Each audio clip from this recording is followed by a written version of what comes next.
മാത്രം കണ്ടാൽ മതി എന്ന് താങ്കൾ പറയുന്നത് ശരി. ഞാൻ തിരികെത്താം. ശ്രീജിത്ത് പണിക്കരോട് നമുക്ക് ശ്രീജിത്ത്, ഇപ്പോൾ കഴിഞ്ഞ നിയമസഭാ ലോക്സഭാ തെരഞ്ഞെടുപ്പുകളിൽ BJP നേടിയ വോട്ട് വളർച്ച പോലും അത് ഇടത് CPM പോലും വോട്ടുകളിൽ വിള്ളൽ വരുത്തി നേടിയത് ഈഴവ വിഭാഗത്തിൻ്റെ പിന്തുണ കൊണ്ട്. പക്ഷേ BJPയുടെ പുതിയ സംസ്ഥാന അധ്യക്ഷൻ പാർട്ടിയെ ഒരു കരയോഗം കമ്മിറ്റിയാക്കി മാറ്റുകയാണ് എന്നുള്ള ആരോപണമടക്കമാണ് സേവ് BJP ഫോറത്തിൽ ഉന്നയിക്കുന്നത്.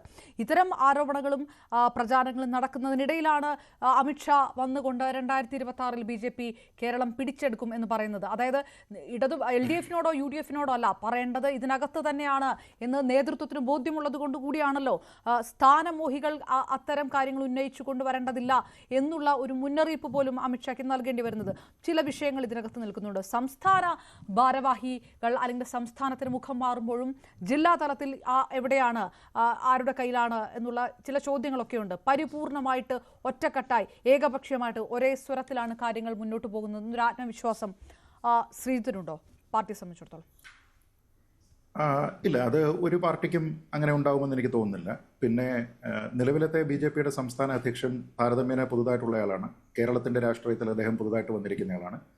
പക്ഷേ ദീർഘകാലത്തെ എക്സ്പീരിയൻസ്, ഒരു രാജ്യസഭ MP എന്ന രീതിയിൽ 18 വർഷത്തെ ടേം പൂർത്തിയാക്കിയിരിക്കുന്ന ഒരാൾ, മന്ത്രി സ്ഥാനത്തിരുന്നിരുന്ന ഒരാൾ എന്ന രീതിയിൽ, അതും ഏറ്റവും പ്രധാനപ്പെട്ട ഒരു വകുപ്പിന് ചുക്കാൻ പിടിച്ച ആളെന്ന നിലയിൽ അദ്ദേഹത്തിന് വാസ്റ്റ്ലി എക്സ്പീരിയൻസ്ഡ് ആണ് എന്ന കാര്യത്തിൽ തർക്കമില്ല.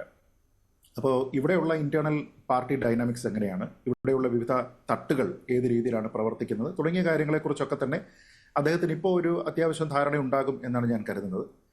പിന്നെ കോൺഗ്രസ് പാർട്ടിയിൽ വിവിധ ഗ്രൂപ്പുകൾ ഉള്ളതുപോലെ തന്നെ ഇവിടുത്തെ BJPയിലും നേരത്തെ തന്നെ വിവിധ വിഭാഗങ്ങളുണ്ട്, വിവിധ ഗ്രൂപ്പുകളുണ്ട്. ഇടയ്ക്കും തലയ്ക്കുമൊക്കെ ഇവരിങ്ങനെ പ്രബലരായി വരുന്നതും എന്തെങ്കിലും ഒരു വിവാദം ഉണ്ടാകുന്നതും ഒക്കെ തന്നെ നമ്മൾ കണ്ടിട്ടുള്ളതാണ്. പക്ഷേ രാജീവ് ചന്ദ്രശേഖരനെ ഒരു അധ്യക്ഷൻ എന്ന രീതിയിൽ അദ്ദേഹത്തിൻ്റെ പോളിസികളെയോ അദ്ദേഹത്തിൻ്റെ നിലപാടുകളെയോ അദ്ദേഹത്തിൻ്റെ പ്രവർത്തന രീതിയെയോ വിലയിരുത്താനുള്ള സമയം ഇനിയും ആയിട്ടുണ്ട് എന്ന് ഞാൻ കരുതുന്നില്ല. കാരണം അതിന് അദ്ദേഹത്തിന് അതിൻ്റേതായിട്ടുള്ള സമയം നൽകേണ്ടതായിട്ടുണ്ട്. അദ്ദേഹത്തിനുണ്ടായിരുന്ന ഏറ്റവും പ്രധാനപ്പെട്ട ഒരു ഡിസഡ്വാൻറ്റേജ് എന്ന് പറയുന്നത് തന്നെ ജില്ലാ ഘടകങ്ങളെല്ലാം പൂർത്തീകരിച്ച ശേഷമാണ് പാർട്ടിയുടെ സ്ട്രക്ചർ അനുസരിച്ച് അദ്ദേഹം അധ്യക്ഷ സ്ഥാനത്തേക്ക് വരുന്നത് എന്നുള്ളൊരു പ്രശ്നമുണ്ട്. കാരണം അവിടെയെല്ലാം ഒരുപക്ഷെ അദ്ദേഹം അധ്യക്ഷനാകുമെന്ന് പ്രതീക്ഷിക്കാതെ നിലവിൽ കേരളത്തിലുള്ള പ്രധാനപ്പെട്ട നേതാക്കന്മാരുടെ ഇടയിൽ തന്നെ ആയിരിക്കാം പുതിയ നേതൃത്വം അധ്യക്ഷ സ്ഥാനം എന്ന് പറയുന്നത് കറങ്ങിത്തിരിഞ്ഞു വരുന്നത് എന്നുള്ള ഒരു ധാരണയിലായിരിക്കാം ഒരുപക്ഷെ നമ്മൾ ഈ പറയുന്ന വിവിധ വിഭാഗങ്ങൾക്ക് വലിയ ഡോമിനൻസ് കിട്ടുന്ന രീതിയിലത്തേക്കുള്ളൊരു സംഘടനാ സ്വഭാവമാണ് നമ്മൾ ഈ ജില്ലാ കമ്മിറ്റികളെല്ലാം തന്നെ കോൺസ്റ്റിറ്റ്യൂട്ട് ചെയ്തിരിക്കുന്നതിൽ കണ്ടിരിക്കുന്നത്. അപ്പോൾ അങ്ങനെയുള്ള ഒരു ആൾക്കാരെയെല്ലാം തൻ്റെ നിലപാടുകൾക്കനുസരിച്ച് തൻ്റെ കാഴ്ചപ്പാടുകൾക്കനുസരിച്ച് ഒന്നിച്ച് മുന്നോട്ട് കൊണ്ടുപോകണമെങ്കിൽ അദ്ദേഹത്തിനെ സംബന്ധിച്ചിടത്തോളം അദ്ദേഹത്തിൻ്റെ താല്പര്യത്തിന് പ്രവർത്തിക്കുന്ന ഒരു സംസ്ഥാന കമ്മിറ്റി അനിവാര്യമാണ്. അപ്പോൾ ആ രീതിയിൽ ഇപ്പോൾ ഉണ്ടാക്കിയിരിക്കുന്ന സംസ്ഥാന കമ്മിറ്റിയിൽ ഒരുപക്ഷെ അദ്ദേഹത്തിന് കൂടുതൽ ഒരു മേൽക്കൈ കിട്ടുന്ന രീതിയിലത്തേക്കാണ് എന്നാണ് ഞാൻ കരുതുന്നത്. തീർച്ചയായിട്ടും ഇങ്ങനത്തെ ഒരു ജനാധിപത്യ പ്രസ്ഥാനത്തിൽ പ്രത്യേകിച്ച് പല ഫാക്ഷൻസ് ഉള്ള പല സാമുദായിക താല്പര്യങ്ങളെയൊക്കെ തന്നെ തൃപ്തിപ്പെടുത്തേണ്ടുന്ന ആവശ്യമൊക്കെ തന്നെ എല്ലാ പാർട്ടികളെയും പോലെ തന്നെ BJPക്കും ഉള്ളത് കൊണ്ട് തന്നെ ചില വിട്ടുവീഴ്ചകൾ ചെയ്യാനായിട്ട് ഒരുപക്ഷെ അദ്ദേഹം നിർബന്ധിതനായിട്ടുണ്ടാകാം. എങ്കിലും നിലവിലെ കേരള രാഷ്ട്രീയത്തിൽ രാജീവ് ചന്ദ്രശേഖർ പാർട്ടിയുടെ അധ്യക്ഷനായി വരുന്ന സമയത്ത് മുൻകാലങ്ങളിൽ BJPക്ക് കിട്ടിയതിനേക്കാൾ കൂടുതൽ ഒരു പ്രാമുഖ്യം BJPക്ക് ഇതര രാഷ്ട്രീയ കക്ഷികൾ നൽകുന്നുണ്ടോ എന്നുള്ളിടത്ത് നൽകുന്നുണ്ട് എന്ന് തന്നെയാണ് ഉത്തരം. ഒരുപക്ഷെ കോൺഗ്രസിനെ സംബന്ധിച്ചിടത്തോളം അത്ര പരസ്യമായിട്ട് അങ്ങനെയുള്ള പ്രസ്താവനകൾ വരുന്നത് താരതമ്യേന കുറവാണ്. പക്ഷേ CPM-നെ സംബന്ധിച്ചിടത്തോളം അവരുടെ പാർട്ടി സ്ട്രക്ചറിനുള്ളിൽ തന്നെ നിരവധി റിപ്പോർട്ടുകളും കാര്യങ്ങളും ഉള്ളതുകൊണ്ടും അത് പലതും പൊതുജനങ്ങൾക്ക് കൂടി ആക്സസ് ചെയ്യാനായിട്ട് കിട്ടുന്നതായതുകൊണ്ടും BJPയുടെ ഒരു വളർച്ച എന്ന് പറയുന്നത് ഒരു യാഥാർത്ഥ്യമാണ് എന്ന് അവർ അംഗീകരിക്കുന്നുണ്ട്. നമുക്കറിയാം വിവിധ റിപ്പോർട്ടുകൾ. ഇപ്പോൾ 2024 നവംബറിലാണ് CPM-ന്റെ കേന്ദ്ര കമ്മിറ്റി കരട് രാഷ്ട്രീയ റിപ്പോർട്ട് വരുമ്പോൾ അതിൽ RSS വളർച്ച വലിയ രീതിയിൽ നേടുന്നുണ്ട്, അത് ആശങ്കപ്പെടുത്തുന്നതാണ് എന്ന് പറയുന്നു. കഴിഞ്ഞ വർഷം തന്നെയുള്ള പാർട്ടി കോൺഗ്രസിലെ ഒരു റിപ്പോർട്ടുണ്ട്, അതിൽ കരട് പൊളിറ്റിക്കൽ റിവ്യൂ റിപ്പോർട്ടുണ്ട്, അതുകൂടാതെ കരട് രാഷ്ട്രീയ പ്രമേയമുണ്ട്. ഈ രണ്ടിലും പറയുന്നത് BJP സ്വന്തമായിട്ട് വളരുന്നുണ്ട്, ഒപ്പം CPM-ന്റെ ശക്തിക്ഷയവും അവരുടെ വളർച്ചയ്ക്ക് വലിയ കാരണമായി മാറുന്നുണ്ട് എന്ന് പറയുന്നുണ്ട്.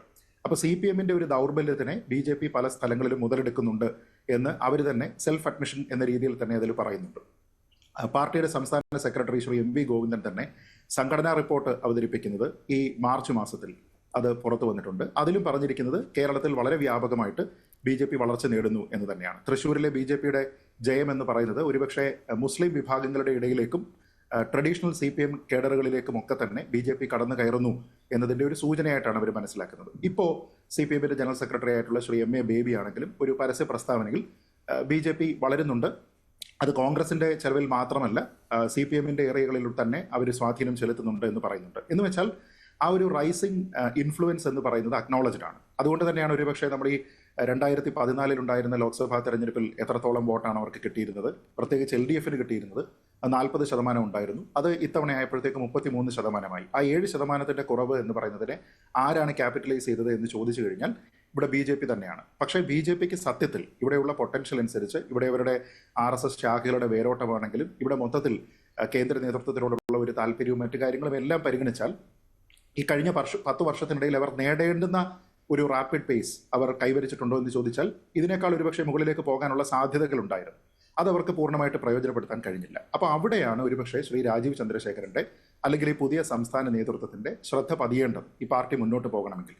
ഒരുപക്ഷെ അതിന് ഇപ്പോൾ അവർ തീരുമാനിച്ചിരിക്കുന്ന ബൂത്ത് ലെവൽ പെനട്രേഷൻ എന്ന് പറയുന്നത് വളരെ കൃത്യമാണ് എന്നാണ് ഞാൻ മനസ്സിലാക്കുന്നത്. കാരണം തദ്ദേശ ഭരണ തെരഞ്ഞെടുപ്പ് എന്ന് പറയുന്നത് പ്രത്യേകിച്ച് അടുത്ത നിയമസഭാ തെരഞ്ഞെടുപ്പിന് മുന്നോടിയായിട്ട് വരുമ്പോൾ അതിൽ കൂടുതലായിട്ടുള്ള സീറ്റുകൾ ജയിക്കുക, അതിൽ തന്നെ കൂടുതൽ മുനിസിപ്പാലിറ്റികൾ, കോർപ്പറേഷൻ ഉള്ളതിനെ നിലനിർത്തുകയും കൂടുതലായിട്ട് പിടിച്ചെടുക്കുകയും ചെയ്യുക, അതേപോലെ തന്നെ വോട്ട് ഷെയറിൻ്റെ ഒരു 25%-ലേക്കെങ്കിലും വർദ്ധിപ്പിക്കാനായിട്ട് സാധിക്കുക തുടങ്ങിയവയെല്ലാം തന്നെ ഒരു ടെസ്റ്റിംഗ് ദ വാട്ടേഴ്സാണ്. അതായത് നിയമസഭാ തെരഞ്ഞെടുപ്പിലേക്ക് പോകുന്ന സമയത്ത് എത്രത്തോളം ഈ വരുന്ന വളർച്ചയെ വോട്ടാക്കി മാറ്റാം എന്ന രീതിയിലത്തേക്ക് ആൾക്കാർ ചിന്തിക്കേണ്ടതുണ്ട്. അപ്പോൾ പലപ്പോഴും ഒരുപക്ഷെ BJPക്ക് അവരർഹിക്കുന്ന അല്ലെങ്കിൽ അവർക്ക് കിട്ടേണ്ടതായിട്ടുള്ള വോട്ടുകൾ പോൾ ചെയ്യപ്പെടാത്തതിന് പല കാരണങ്ങളുണ്ട്.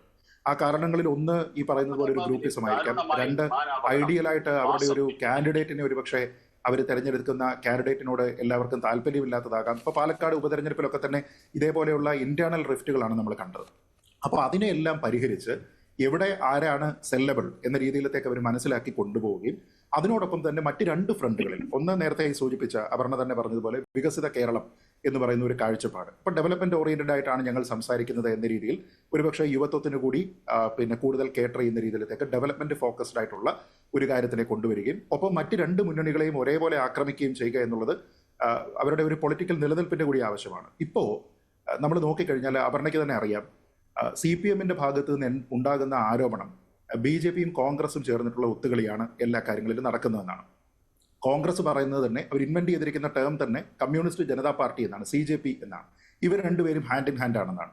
അപ്പോൾ അങ്ങനെയല്ല, ഞങ്ങൾ രണ്ടുപേരോടും തുല്യ അകലം പാലിച്ചുകൊണ്ട് രണ്ടുപേരെയും എതിർത്തിട്ടാണ് അധികാരത്തിലേക്ക് വരാനായിട്ട് ശ്രമിക്കുന്നത് എന്നുള്ള ഒരു മെസ്സേജിങ് ഇനിയും BJP-യുടെ ഭാഗത്തു നിന്ന് ഉണ്ടായിട്ടില്ല.